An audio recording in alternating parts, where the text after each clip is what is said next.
Hey now, I am basically in my chicken coop right now, which is currently under operation, and I'm going to take a look at the chicken coop door that I purchased. So I went on Amazon and I got, it's a ProShine automatic chicken coop door. I actually got a pretty good deal on Prime Day. It's like 50 bucks off, and went with it because of the features that were listed. So apparently it has options for battery, electrical, like actually hardwired, as well as solar. So it seems like that's going to work year-round really nicely for me. Let's take a peek here. I don't have all the packaging. Don't need that. What have we here? I like how I'm using my vinyl knife for this. Okay. So here's the solar panel. Decent little size. A little plug in here. Awesome. So, oh, it's a whopping 10 watt solar panel, but I'm guessing this doesn't draw a lot of power, so that should be okay. What do we have here? Super rechargeable. Oh, yay. Okay. Lithium ion battery. Let's take a little peek here. Oh, it's not taped. So, all right, yeah. So this is just battery pack. It's got a little cable. Awesome. I will set that aside so I don't lose it. Looks like we've got a nice bracket here and some screws. Miscellaneous hardware. Setting that aside. How much of this do I lose because I'm outside? A piece of cardboard. Whoa, all right. We have a rain shield. Not super thick or sturdy, but I mean, hopefully the water won't shatter it. Okay, here we go. We got some instructions. An automatic chicken coop door. Made in the US of A. All right, so yeah, quality assurance, blah blah blah. Instructions. Who needs it? Let's see what's in here. Oh, so this will be our. Yeah. Okay. Power adapter. Fantastic. I can plug it in. Wonderful. What else? Oh, we got some more hardware. Oh, okay, good. So we got 2 remotes for it. And, ooh, a super fancy flathead micro screwdriver. Another little L bracket here. Oh, or maybe that's for the door. We shall find out. I'm going to keep that stuff in that bag so I don't lose it. Oh. 8 AA batteries. Okay, fantastic. So many little bags here. Oh, spare battery box. Okay, so I'm guessing that's where those batteries go. Okay, again, plugs in. And the slightly trickier part, the door itself. Ooh. ProShine, a little decal on there. It's got some nice buttons. Okay, fun. So it looks like this is something I'll want to be able to actually manually access. Okay, cool. Backside here. Yeah, so it's just this door that obviously moves up and down. It's about an eighth of an inch thick. Huh. Okay, cool. Okay, so now it is time to install this chicken door. I've got my 8.5 inch by 12 inch hole cut here in the coop. So it's time just to go right over top of this. Now, it did come with some hardware for it. It's got these screws and these anchors and whatnot. I don't like these at all. I'm going to use some number 8 Robertson. These are like wood and metal screws, 1 inch. I think it'll hold a little bit nicer, and I hate Phillips head screws. So here we are. Okay, just going to get it all lined up. We're centered here. Pretty good.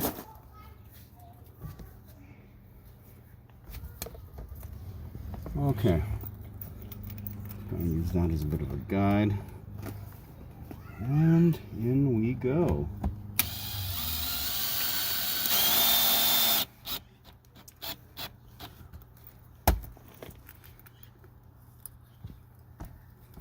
I'm being really careful just because of the plastic here to not screw in too tight. I can adjust it afterwards once I have all 4 of these screws in, because it is just the 4 mounting screws.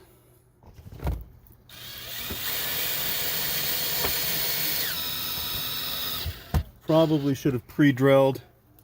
I don't want to talk about how I've been lucky so far because I will jinx it.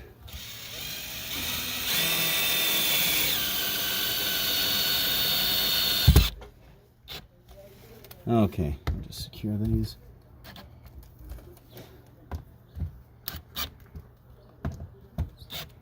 Like that.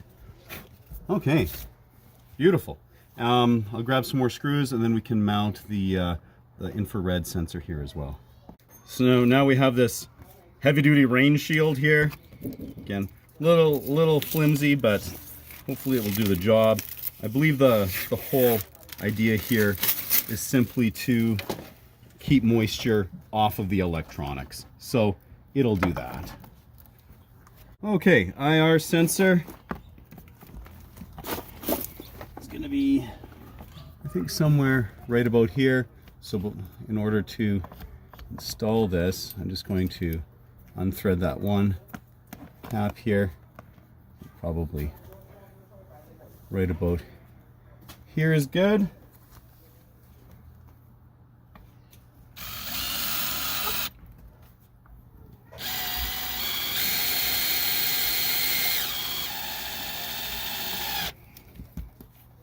Just like that. Lovely. Okay, and screw this back in.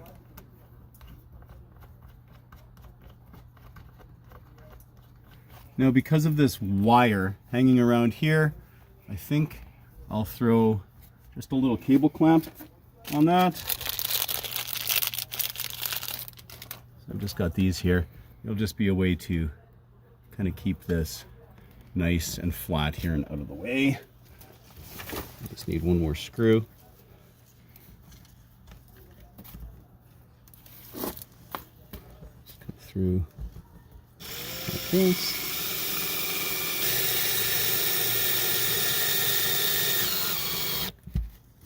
There.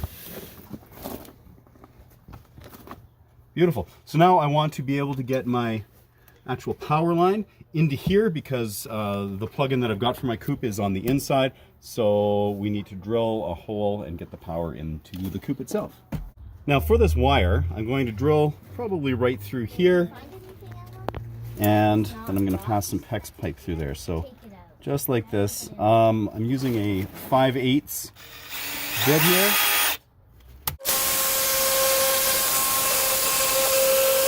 Okay, so we have made it through. Now, the whole idea here is to do that so I can run this PEX line into here, just some 1/2-inch PEX, which will go in just like that. So I will cut this. I'll mark it. I'm going to cut that just with a hacksaw, which I will do in a safer location than this. In a moment here. So, I'm now going to go into the interior of the Coop here and figure out popping that through. Just because of the alignment there, if you can see in there we go. So that's the edge of that pipe in there. And then I just cut through on a bit of an angle. And I've got a short little section here of PEX that I'm going to use on this end. So in just a second here, I'm going to feed that wire through. So I poked that through. We're just feeding that through. And then we will pop that tube back in. Fantastic. And now I've got this piece. Beautiful. There we are. So now, since my power that I'm going to plug it into is up here, I just need to feed this up and around. There we are, running up. So we are going to just get something here just to kind of cover this up, just so that the chickens can't be tempted to peck away at it. We just hooked up the shore power here, so let's give this door a little test. Maiden voyage. I like the light up, the green for go. Are we going to train these chickens to understand colors? And then I guess down. So press the test button again, runs it down. Now let's see. Oh, there we go. The IR worked. Now out of curiosity, I want to see if it's coming down. Oh, oh, yeah. Okay, so my hand actually as soon as I got near here, so that's perfect. So if it happens to be in operation and I'm back here for some reason, I don't know, spying on the chickens, it's not going to cause an issue. Love it. One thing to note for this chicken door here is that because I had this part of the framing here for my chicken run out here, it was triggering the IR sensor. So I actually had to bump it out there with a couple of 5/8 pieces of plywood, which I'll paint and everything so they match. But yeah, pushed right up flush against this. That was triggering it, and there was nothing I could do about it other than move it out. So there we are. Now once this is actually plugged in and operational, you want to go through and set the time, which I've already done, so it's 6:08 here. So you press set, it goes to that. You can obviously muck around with that. Press it again, you go to your minutes, up or down. So that's good. The second part here is the opening time. This is just for running it on a timer. Again, this is a 24-hour clock, so this is going to open at 7 in the morning. Again, you can adjust the minutes. The next part here is closing. So I'm having it close at 9 o'clock. This is the plan so far. There we go. And now this next feature here is automatically opening based on the light outside. So this would be, so 0 is when it's darkest outside, 9 is when it's brightest for opening. So that kind of makes sense, I think. And closing, this is, if it's at 0, it closes when it's brightest. If it's 9, it closes when it's darkest. So right now I have it opening when it's brightest and closing when it's darkest. However, you don't actually have to use that feature. This next one here, this ST, this is for the timer, which is on. You can go like that to turn it off, but I'm going to run this off the timer. Next, we've got, this is based on the light. So I've got that turned off because I'm not using that feature yet. I can play around with that down the road. Next here we have the opening resistance. This was defaulted at 3. I'm just going to leave it at that. And then closing resistance again was at 3. So I'll just leave it at that as well. And there's actually here, find it in the manual, actually quite clear instructions on that, other than the light feature. I don't know, could be explained perhaps a little bit better, but I'm happy with this for now. If I had hit set, it would have just gotten out of this, but it timed out and just sort of left the setup function. So there we go. So you can just test the door if you want, just by pushing it. It goes up. If I was to muck around with some of those settings for the resistance, I got some crap on there, probably goes up a little bit harder. You can press the test button again, and it just goes down. There's also a remote. Actually a pair of remotes that come with this, and they just cover up. I got mastic from the roofing on my hands here still. So you can basically, based on this, you can make it go up. It actually also has a stop button here, which I'm going to use just to save some time, and then a down button to make it lower. And according to the manual, this button here, it says no use, so I'm guessing that means that it just doesn't do anything, because pressing it, so far it does nothing. Now, one last thing that I need to do for this chicken door here is actually installing the solar panel, which is going to go up there on the roof on this side, and I'm going to mount the bracket so that screws and stuff coming through won't be going into the actual coop, but rather in this gap. And speaking of this gap, I'm going to be utilizing it for this battery box. I was kind of pining over what to do. So basically running from the solar panel is a cable that plugs into the DC in, and then there's a DC out, and that runs down underneath here. And there's like a power switch and a cute little red light there. I'm trying to figure out how to store this so that the elements wouldn't be getting at it. It wouldn't get like wet and soaked and like short out or anything like that. But also then heat can possibly be a concern here. I wouldn't want to just put it in some sort of a box that doesn't have any ventilation or anything like that, because you might wind up with excessive heat building up in there and then potential issues with that. So I think I'm actually going to mount it right up. Chickens are getting angry. Mount it up right in here. This nail actually pokes through, and that'll kind of hold it up against the back. And then I've got these 1-inch L brackets, and I think what I'm going to do is just pop a couple of them underneath to rest it on. This thing will then theoretically be, well, it will be able to slide out if I need it to. But it'll be fairly safe from the elements here, as any water should be coming down and not mucking around with that. Even just the level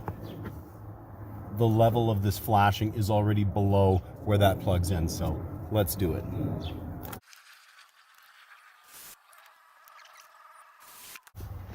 Okay, there we are. Those are nice and secure. This can still slide that way and come out if need be, but the wind isn't going to cause it to do that or anything like that, because again, it's quite nicely sheltered. So now I just have to sort out exactly where I'd like to position my solar panel. Ta-da! Solar panel. I'm up on the roof here. Well, beside the roof. And I'm realizing that I can't find hardware for actually assembling this solar panel or installing it. Looking at the manual, it doesn't actually say anything about hardware for it. All it was missing, and I was just easily able to replace it with stuff that I had around the house. It was just the bolts and nuts to secure the solar panel to this bracket, this frame, and then something to secure it down. So fortunately for me, I found some like 3/4 inch. They would be 10-24 bolts, really old ones, actually from my grandpa's bolt collection that I inherited. I love incorporating stuff from that in my projects. There's a little piece of him in almost every major project I've done since he passed. And then I also had some wing nuts, which I think will be nice, because then if I need to like loosen it or whatever, that's just really, really easy to do. Then I'm going to use this massive lag bolt here that came, it was actually part of an installation kit for stabilizer jacks on my trailer, but anything would probably work if it's a normal thing for this not to come with. Now, because this is such a wide bolt, I am going to just pre-drill it here. I'm going in right in through the flashing here after it's already overhanging the coop, and so that means I need to go in probably close to 1 inch, just to move past that 1/2 inch plywood that I had that flashing backing onto. So just deciding how far I want it to go, probably right around here, trying to get maximum sunlight. We're just gonna put it in. Yes, I know that that's not a metal bit, and I'm going initially through metal, but come on, it's so thin. All right, and I'm gonna use a 9/16 socket. Put that on. I'm also throwing a rubber washer on this.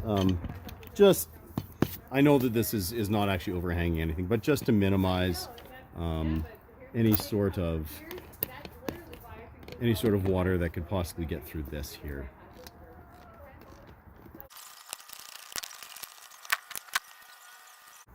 All right, there we are. I'm pretty happy with that. So now I just need to run this cable. Well, thank goodness that these were really easy to remove. I did change my mind. I found that it was a little bit wobbly, so I did want to add, I just have a couple of big ol', like number 12, I believe, screws here that I'm just running in. Again, I've got rubber washers underneath them.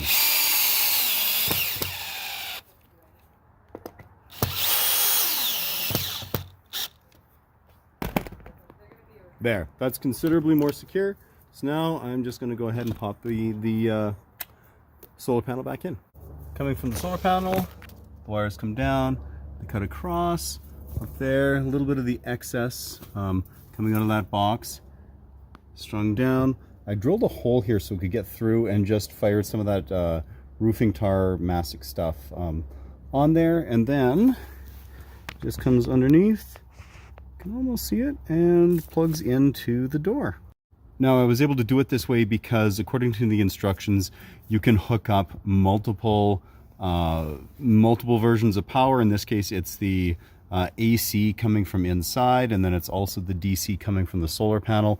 You can plug them both in without shorting up the unit, obviously, because that's what I'm doing right now. But then it will automatically pick the DC current over the AC. So that's great. So I can have that plugged in there.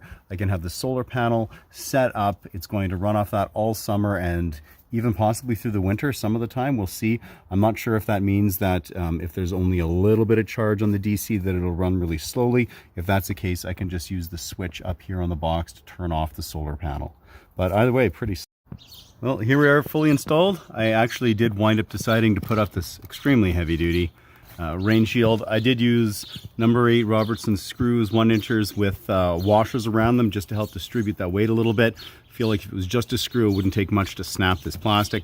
We'll see how this holds up during the first hailstorm we get. If it just shatters, well, I'll just plug those holes and get rid of this thing altogether. But for now, at least I'm using it like they've told me to. I'm happy to use this for now on the timer feature. It's nice because I've got it so that the door will open in the morning at 7 a.m. when our city bylaw ceases to be in effect, and then closing after dark at night. I did a little bit more digging into the actual light sensitivity feature, and essentially the 0 to 9 can basically be for opening. 0 would be like not very bright, 9 would be extremely bright, and then the same thing for closing, where 0 would be it's just a little bit darker, or 9 being it's probably completely dark outside. But I think I like the timer feature for now. Other than that, I am really quite happy with this door. The chickens have been using it with quite a good degree of success. So here's my 6-month update on this door. I'm extremely pleased with it. We've had a wickedly cold winter here. There were many days where it was below minus 40 degrees, and this door worked absolutely fine, raising up, lowering. I've been able to use the remote control on really cold days where I wanted it closed earlier and I was too lazy to come out here, where I could control it from inside the dining nook way over there, quite a few feet away, and this has functioned just beautifully. The rain guard has been totally fine, even with high winds in, again, extremely frozen temperatures here. So maybe the fact that this was a little bit bendy was a good thing, because it wasn't so thick that it didn't want to move and it could snap or something like that. So big bonus there, keeping everything nice and dry.